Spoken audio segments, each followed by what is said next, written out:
역사에는 정말 신기한 순간들이 있죠. 한 번의 사건이 모든 걸 뒤바꿔버리는 그런 순간이요. 오늘 이야기할 사건이 바로 그런 경우인데요. 실패로 끝난 쿠데타가 어떻게 한 나라의 문을 여는 열쇠가 되었는지 그 놀라운 이야기를 지금부터 시작합니다.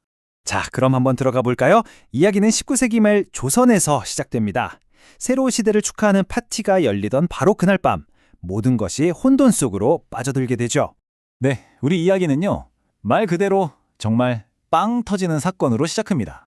성대한 축하연이 한창인데 갑자기 불길이 치솟고 그 혼란을 틈타서 급진개화파가 쿠데타를 일으킨 거죠. 이게 바로 갑신정변입니다. 그리고 그들의 핵심 표적, 바로 왕비의 조카이자 당시 최고 실세였던 민영익이었습니다. 암살자들의 칼에 그야말로 속수무책으로 당하고 맙니다. 온 나라가 발칵 뒤집힌 거죠. 수도는 순식간에 아수라장이 됐고 민영익은 간신히 안전한 곳으로 옮겨졌지만 상태가 정말 심각했습니다. 당대 최고의 어의가 무려 14명이나 동원됐습니다. 그런데 이 7군데나 되는 끔찍한 상처를 보더니 모두가 고개를 저은 거예요. 가망이 없다고요. 하지만 그들의 진단은 틀렸습니다. 정말 놀랍게도 이 조선 땅 전체에서 딱 한 사람, 그를 살릴 수 있는 사람이 있었던 겁니다. 그리고 그 사람이 바로 그 자리에 있었다는 거, 이건 정말 믿기 힘든 우연이죠. 그의 이름은 바로 호러스 앨런, 미국인 의사였죠. 그런데 여기서 정말 중요한 게 있어요. 앨런은 그냥 의사가 아니라 개신교 선교사였습니다. 당시 조선에서 선교 활동은 목숨을 걸어야 하는 아주 위험한 일이었거든요.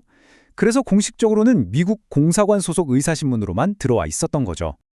자, 그리고 여기서부터가 정말 기가 막힌 부분입니다. 과연 그가 조선에 온 지 얼마나 됐을까요? 단 38일이었습니다. 38일. 생각해보세요. 만약 이 쿠데타가 딱 한 달만, 아니 몇 주만 일찍 터졌다면 지금 우리가 아는 한국 역사는 완전히 다른 모습이었을지도 모릅니다. 자, 이렇게 조선 최고의 의사들도 모두 포기한 상황에서 민영에게 목숨, 그리고 더 나아가 서양 문물이 조선에 들어올 수 있느냐 하는 그 운명이 이방인 의사 한 명의 손에 달리게 된 겁니다. 어이들은 당연히 반대했죠. 하지만 앨런은 아랑곳하지 않고 당시 조선에서는 상상도 못할 현대적인 외과 수술로 동맥을 꿰매고 상처를 치료해 나갔습니다. 그리고 정말 기적처럼 민영익이 살아났습니다. 이건 뭐 나라가 발칵 뒤집힐 일이었죠. 고종과 명성황후가 얼마나 고마워했겠어요. 왕이 앨런에게 소원을 말해보라, 뭐든 들어주겠다 이렇게만 합니다. 그런데 앨런은 돈이나 명예를 구하지 않았어요. 그가 원한 건 가난한 백성을 치료할 수 있는 병원이었습니다. 이 지점에서 정말 흥미로운 비교가 가능해집니다. 보세요.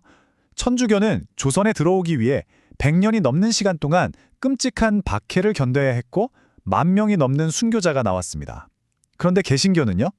이 하룻밤에 기적적인 사건 하나로 왕실의 전폭적인 지원을 받으면서 병원까지 선물받은 셈이 된 거죠.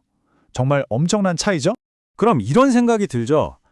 애초에 앨런 같은 선교사들은 왜 굳이 은자의 왕국이라고 불리던 이 낯선 조선 땅에 오려고 했던 걸까요? 그 답을 찾으려면 시간을 1년 전으로 되돌려봐야 합니다. 자, 보세요. 모든 일은 이렇게 시작됩니다. 민영익이 포함된 조선 최초의 외교 사절단이 미국에 가고 거기서 우연히 기차에서 만난 감리교 지도자 한 명이 깊은 감명을 받아서 선교 헌금을 약속합니다. 바로 그 돈이 씨앗이 되어서 미국 선교 본부들이 조선으로 가자 하고 선교사들을 모집하기 시작한 거죠. 정말 놀라운 연결고리 아닌가요? 그렇게 조선으로 갈 사람 하고 모집 공고가 나갔고 여기에 한 젊은이가 응답합니다. 그의 이름은 호러스 언더우드. 자, 이제 마지막 장에서 이 모든 조각들이 어떻게 딱 들어맞는지 한번 보시죠. 사실 이 언더우드라는 사람은요, 평생 인도 선교를 준비했던 사람이에요. 그런데 조선에 대한 이야기를 듣고는 마음속에서 너는 왜 갈 수 없느냐 하는 어떤 목소리를 들었다고 합니다. 거부할 수 없는 부름이었던 거죠. 교단에서는 돈이 없다고 반대했지만 그는 포기하지 않았습니다. 그렇게 우여곡절 끝에 1884년 말 언더우드를 비롯한 선교사들이 조선 입국을 위해 일본까지 왔습니다. 그런데 발이 묶여버린 거예요. 왜냐? 바로 앨런이 그 기적을 만들고 있었던 갑신정변 때문에 조선이 너무 혼란스러워서 외국인 입국이 금지됐거든요. 그리고 바로 이 지점에서 모든 퍼즐 조각이 정말 영화처럼 딱 들어맞습니다. 선교사들의 발을 묶었던 바로 그 쿠데타가 역설적으로 그들을 위한 최고의 환영 무대를 마련해준 셈이 된 거죠. 앨런 덕분에 나라가 안정되자마자 언더우드가 조선 땅을 밟았고요.